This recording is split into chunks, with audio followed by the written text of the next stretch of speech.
Hello hi, ഇന്ന് ഞാൻ വന്നിട്ടുള്ളതൊരു ചെറിയ വീഡിയോ ആയിട്ടാണ്. അപ്പോൾ കുറേ നാളുകൾക്ക് മുമ്പ് ഞാൻ ടെറസിൻ്റെ മുകളിലായിട്ടൊരു ഡ്രാഗൺ ഫ്രൂട്ട് നട്ടിരുന്നേ. അപ്പം കഴിഞ്ഞ വർഷം ഇതിൽ കുറേ പൂക്കളൊക്കെ ഉണ്ടായിരുന്നു, പക്ഷെ കുറേ കൊഴിഞ്ഞു പോയി. ഒരു കാ മാത്രമേ നമുക്ക് പിടിച്ച് കിട്ടിയുള്ളായിരുന്നു. ഇത്തവണ അതേപോലെ നമുക്കൊരു 2-3 പൂ വന്നിട്ടുണ്ട് ഇതിനകത്ത്. ഇതാ ഇവിടെ ആയിട്ടൊരു പൂ വന്നിട്ടുണ്ട്, ഇവിടെ നിൽപ്പുണ്ടൊരു പൂ.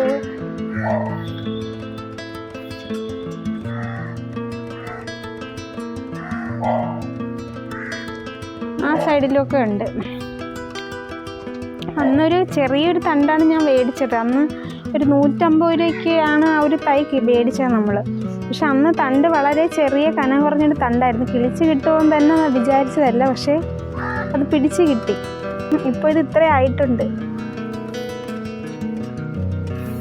പക്ഷെ ഇതിൻ്റെ പൂക്കളെല്ലാം അങ്ങ് അഴുകി പോവായിരുന്നു ചെയ്തുകൊണ്ടിരുന്നത്. എനിക്ക് തോന്നുന്നു മഴ ആയതുകൊണ്ടായിരിക്കാം അഴുകിപ്പോയതെന്ന് തോന്നുന്നു.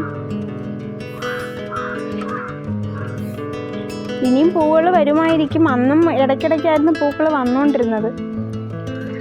2-3 പൂക്കൾ വന്നതിന് ശേഷം പിന്നെ ഇപ്പം വന്ന് തുടങ്ങിയിട്ട് ഇപ്പോൾ ഒരാഴ്ച ആയതേ ഉള്ളൂ പൂക്കളൊക്കെ. ഇനിയും മുട്ടിടുമെന്ന് വിചാരിക്കുന്നു. ഇതിന് വെള്ളം വളരെ കുറച്ച് മതി, പക്ഷെ വെയിലാണ് ഇതിന് കൂടുതലായിട്ട് ആവശ്യം.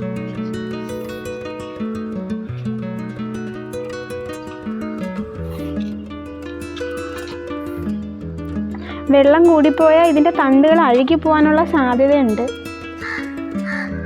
വെള്ളം വളരെ കുറച്ച് മാത്രമേ ഇതിന് ഒഴിക്കാവൂ.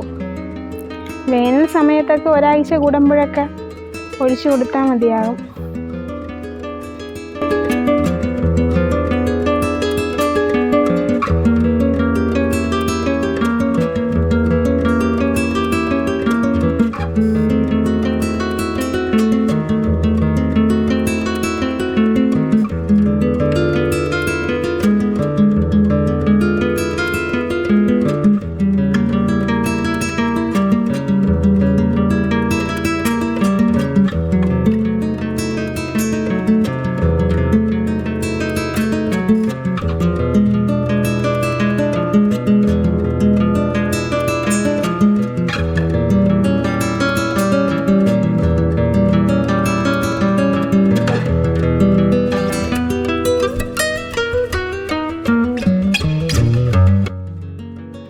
മേടിച്ച സമയത്ത് ഇതിന് താങ്ങ് കൊടുത്ത് നിർത്താനുള്ള സ്ഥലമൊന്നും ഇല്ലാത്തതുകൊണ്ട് ചെറിയൊരു പ്ലാസ്റ്റിക് കന്നാസ് കട്ട് ചെയ്തിട്ട് അതിനകത്താണ് ഇത് നട്ടത്. എന്നിട്ട് കുറേ നാളത് വീടിന് താഴെ തന്നെയാണ് വച്ചിരുന്നത്. പിന്നെയാണ് ടെറസിന് മുകളിൽ കൊണ്ട് വച്ചത്. ഇത് പടർന്നു തുടങ്ങിയതിന് ശേഷം, ഇതിൻ്റെ കാ വിളവെടുത്തതിന് ശേഷം ഇത് കട്ട് ചെയ്ത് വേറെ പോട്ടിലോട്ട് മാറ്റുന്നുണ്ട്. അപ്പോൾ അതിൻ്റെ ഒരു വീഡിയോ ഞാൻ ചെയ്യാം. ഇതുപോലെ കേടുള്ള ഭാഗത്ത് കത്തി വെച്ചിട്ട് ചെറുതായിട്ട് കട്ട് ചെയ്ത് മാറ്റി കൊടുത്താൽ മതിയാവും. ഇതിനകത്ത് തന്നെ വലിയ ഒരു വള്ളി പോലുള്ള ഒരു സംഭവമുണ്ട്.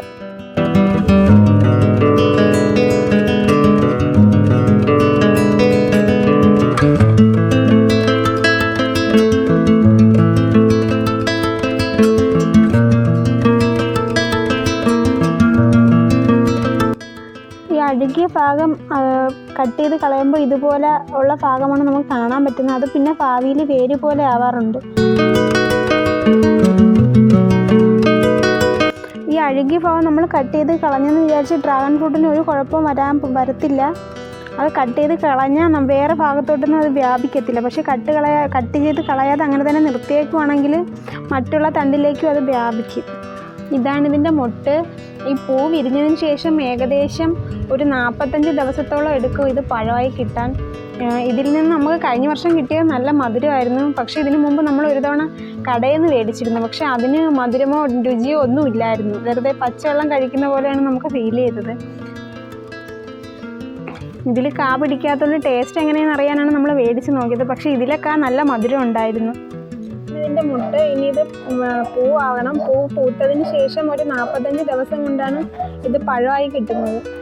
അപ്പോൾ ഇന്നത്തെ എൻ്റെ വീഡിയോ ഇത്രയേ ഉള്ളൂ. അപ്പോൾ പുതിയൊരു വീഡിയോ ആയിട്ട് ഞാൻ വീണ്ടും വരുന്നതായിരിക്കും. അപ്പോൾ ടാറ്റാ.